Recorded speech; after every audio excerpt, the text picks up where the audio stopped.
Storytime by Tommy Nation Politics. An address to the true-born Sons of Liberty in the government of the Massachusetts Bay, 1765. Signed, a countryman.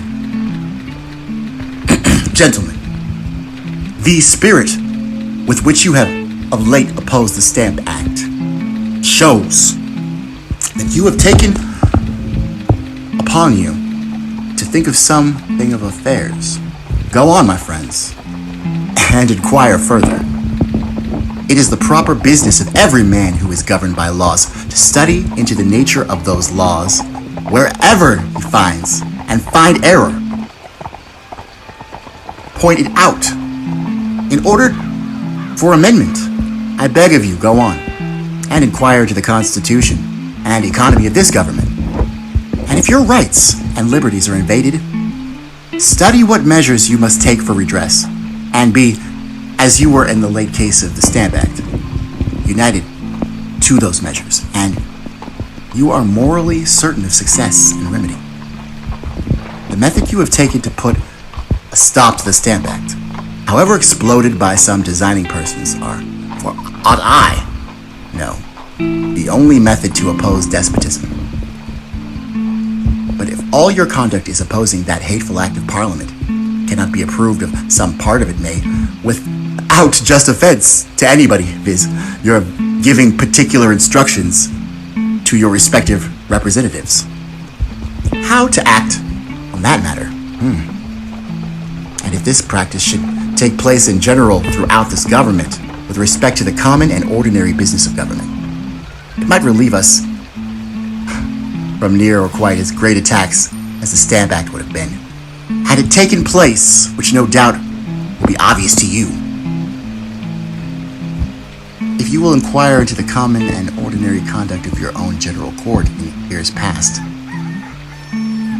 for as I a secret I can tell you, that all our oppressors are not on the other side of the Atlantic. Within years past, as I have been informed, it hath been a practice of some persons or person to draw money out of the treasury of this province without a vote or the consent of the House of Representatives for doing so. And it hath also been a practice of our General Court to make very large grants of our money and our property to particular persons, which was as dissatisfactory in the time of it to many of you as it would have been to you now to have this Stamp Act take place.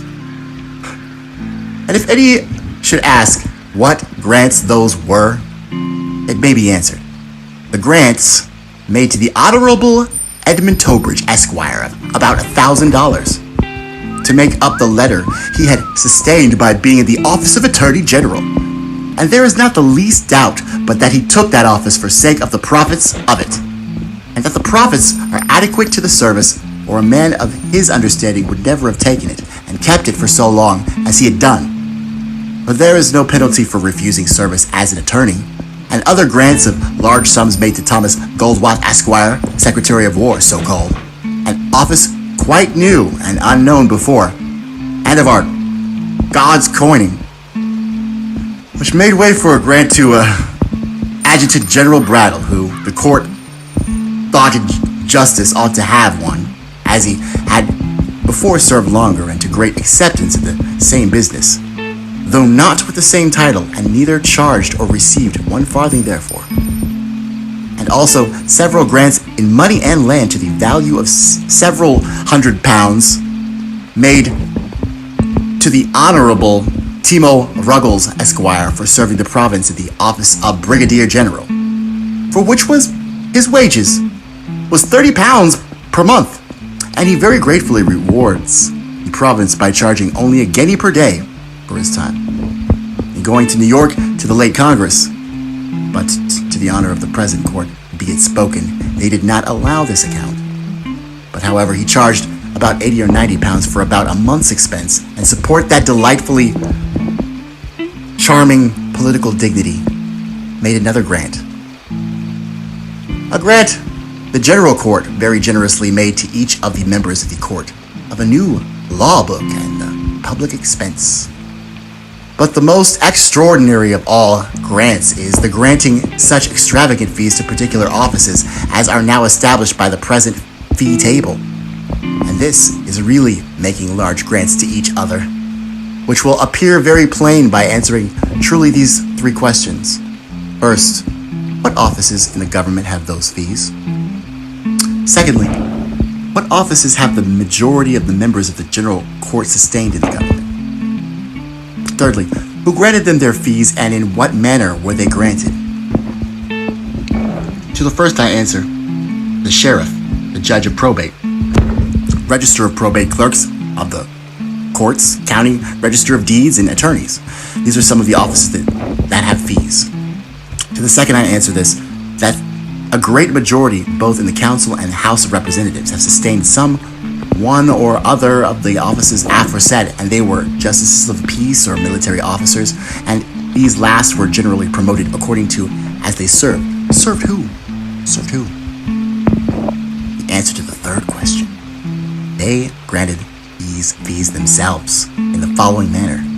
The House of Representatives prepared the fee table and set the fees to the several offices that they each of them sustained high enough to please themselves and set it up to the council for their concurrence. And they very readily concurred if it pleased them. Oh, and it did. And then the governor was requested to sign it, which he very readily did, and he was pleased, so that when the fee table was established, the court was pleased with what? And the constituents was displeased. At what? And thus it appears that if they acted like other men in their circumstances, and there is no doubt they did, that the present establishment of fees are large grants of your money, which the members of the general court made to each other, and in order to make a lucrative office for a court, favor it. For what other reason can be given for it? It is but a few years since we had a Stamp Act established by our own government, but then our own court appoints their own favorite stamp master. But according to the late Stamp Act, the stamp master must be appointed by authority in Old England, and perhaps they might appoint their own favorite, who really has no sight to the fleece of this country. I don't myself allow any body to rob me of the fleece of my sheep. I am taking notice of officers' fees and relating to the custom house, imposing, etc., and leave it to the almost ruined merchant to see those matters in a proper light. But gentlemen, I take it that the right of all appropriations of the public money is in the people. And when the governor or council, either separately or together, appropriate any of the public money without consent of the House of Representatives, they are liable to be called to account by the House of Representatives for such misconduct. And when the House of Representatives are remiss in their duty in that respect and allow the public money to be squandered away or drawn out the treasury, appropriated unconstitutionally, then the representatives are liable and ought to be called to account by their constituents. Whenever their constituents neglect to call them to account for such their neglect and breach of trust, they are not worthy of the name Sons of Liberty. The name of slave is more suitable, or slave they really are, and are fitting for nothing else, for it plainly shows that they don't know that they are imposed upon, or that they are such cowardly dastards. They dare not assert their rights in order to prevent your being made the property of designing courtiers for the future. See our videos. Like, share, subscribe. Join the movement. We need you guys. Hi guys, this is